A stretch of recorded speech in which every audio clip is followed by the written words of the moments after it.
कटवा लिए थे तहसील में मिलकर। ये 5-6 साल हो गए। एक सतपाल है, सतपाल भाई कहाँ, इधर सतपाल जो ऐसा में पट्टे कटे, उसके बाद सतपाल ने उनका कैंसिलेशन का विरोध करा कि जी ये फर्जी तरीके से पट्टे कटे और ये गलत हुआ। डीएम साहब के यहाँ इनने मुकदमा गिरा। उसके बाद डीएम साहब ने फिर इनके कोर्ट में अपना जी रिपोर्ट चलती रही। लेकिन हमारे यहाँ डीएम साहब जो अब आए, 5 साल हो गए इस फाइल को चलते। हमारे डीएम साहब मनीष बंसल जी बहुत ईमानदार अधिकारी हैं। उन्हें इसमें जितनी भी अब ये रिपोर्ट मंगवाई गई डीएम साहब की यही वजह से तहसील से रिपोर्ट अभी ये 1-1.5 महीने पहले डीएम सर से मैं मिला था, मगर जी ऐसे हमारे यहाँ ये 2 महीने करीब की बात होगी, मगर ये हमारे यहाँ जी हमारी जाति के ही लोगों ने फर्जी तरीके से पट्टे कटाए और वो बहुत ही गलत काम हुआ। सर मगर आप इसमें ईमानदारी से रिपोर्ट मंगवा लो, जैसा भी सही होगा वैसे अपना जी आपके जैसा भी निर्णय होगा वैसे कर दियो। तो डीएम सर ने वो रिपोर्ट मंगाई और रिपोर्ट फोन भी करा एसडीएम मैडम से कि इसमें किसी के दबाव में नहीं आना और सही जो होगा वो रिपोर्ट भेजना।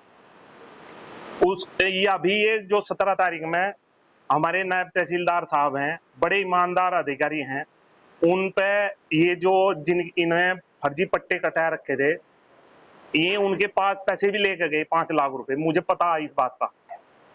और उन्होंने बिल्कुल मने कर दी कि दोबारा अगर जो पैसे का नाम ले दिया तो मैं तुम्हारे खिलाफ FIR करा दूंगा। लेकिन इतने ईमानदार अधिकारी मुझे नायब तहसीलदार साहब पहली बार देखे अपनी तहसील में।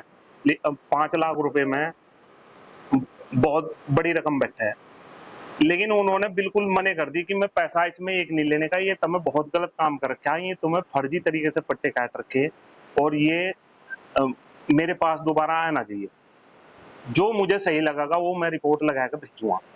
तो उन्होंने 17 तारीख में नायब तहसीलदार साहब ने ये रिपोर्ट लगाया कि उनकी कैंसिलेशन की डीएम सर की कोर्ट में पेश कर दी। उसमें 20 तारीख में ये ऑर्डर, ये बहस होनी थी उसकी कैंसिलेशन की। उनके वकील ने, जो विपक्षी हैं ये ओमकार गुज्जर और प्रमोद गुज्जर, ये हमारी जाति के ही, उन्होंने अगली ये 4 तारीख ले ली। मैं अपने काम के लिए हमारी दुकान थी रामपुर में, नेशनल हाईवे में, वो टूट गई थी। वो अपने काम के लिए मैं ऊपर SLO दफ्तर में बैठा था। SLO दफ्तर में जैसा मैं बैठा तो ये जो प्रमोद है लड़का, ये मुझे पहले देख कर गया, मुझे पता भी नहीं था, ये मुझे देख कर गया। मेरे पास एक गोसुत्ती का नाथीराम का व्यक्ति बैठा था, उनने ही बताया कि तुझे तेरे गांव का प्रमोद, आगे प्रमोद क्या कर रहा था तेरे गांव का लड़का। मगर भाई होगा कुछ काम, मुझे क्या पता जी क्या होगा।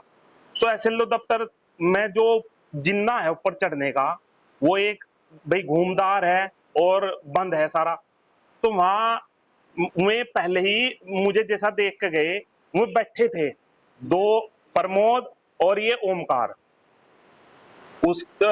जैसा मैं ऊपर से अपना काम निपटा, पूरी तैयारी में थे, पूरी प्लानिंग में ही पहले ही मैं जैसा ऊपर से नीचे उतरने के लिए आया, वहां मेरा काम SLO दफ्तर में हो गया था। जो मुझे जिस काम के लिए गया था मैं, वो मेरा काम हो गया था।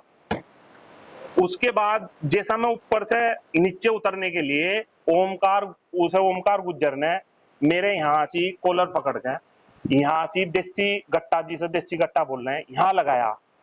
मैं अगर जो उसकी शायद वो मैं बिल्कुल कभी गुम खड़ा रहा, जो सच्चाई से मैं बता रहा। तो फिर उनने मेरे से भद्दी भद्दी गाली दी, ये कहा कि ये जो मुकदमा तुझे हमारे पट्टे जो कैंसिल करवाने की रिपोर्ट भिजवाई रामपुर तहसील से, आगे वापिस करवाया था, नहीं तो तुझे बिल्कुल मारेंगे और उसे सतपाल को भी मारेंगे, ना तुझे छोड़ दे ना उसे छोड़ दे। मैं फिर भाई उन्हें इतनी बात कह के मैं अपना आराम से जी, पसीना तो मुझे भी आ गया था पूरा भाई, अगर जो मैं छिन्ना झपटी करता तो क्या पता गोली मार देते। जिनने कट्टा लगा दिया तो वो मुझे कहाँ छोड़ रहे थे। मैं फिर भागा फुटेज में बरामदे में मैं पहले जब मुझे देख कर गया, वो फुटेज भी दिख रही, वो मेरे पास है। और जो 2 दरोगा आए थे बाद में देखने के लिए, जब मुझे तहरीर दी, उनके पास भी है सब फुटेज में। डीएम कार्यालय का, डीएम सर के कार्यालय का भी वो है। अब ये कुएं उतरते भी दिख रहे, चढ़ते भी दिख रहे। अब उन्होंने बड़ी प्लानिंग तक काम करा, अब कि यहाँ से कैमरा नहीं है इस जिन्ने में। अब मैं सारे अधिकारियों के, उसके बाद